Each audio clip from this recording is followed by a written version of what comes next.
General స్టడీస్కి సంబంధించి చూసుకుంటే మీరు ఎన్ని నంబర్ ఆఫ్ టైమ్స్ లైక్ కాన్సెప్ట్స్ని రివైజ్ చేయాలి. సో దాట్ ఏంటి, మనకి లైక్ క్వశ్చన్ సాల్వ్ చేస్తున్నప్పుడు ఏ టాపిక్స్ అనేవి మనం లాగ్ అవుతున్నాము, అండ్ అలాగే క్వశ్చన్స్ సాల్వ్ చేస్తున్నప్పుడు రిపీటెడ్గా ఏ టాపిక్స్ మీద క్వశ్చన్స్ అడుగుతున్నారు అనే ఒక ఐడియా వస్తుంది.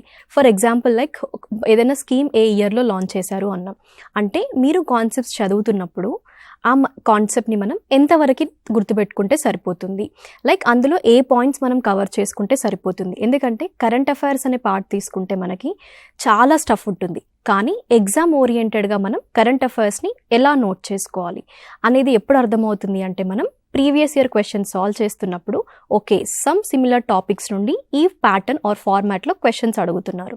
సో అప్పుడు మీకేంటి, మనం ప్రీవియస్ ఇయర్ క్వశ్చన్ చేసాం కాబట్టి అలాంటి కాన్సెప్ట్స్ మళ్ళీ మనం కరెంట్ అఫైర్లో చూస్తే we will recognise it.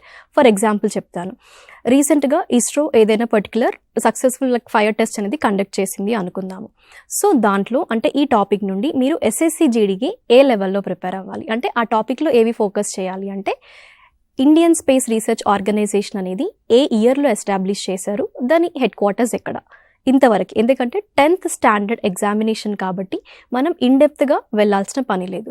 So మీరు ఏంటంటే ఇంటెలిజెంట్గా స్మార్టర్గా ప్రిపేర్ అవ్వండి.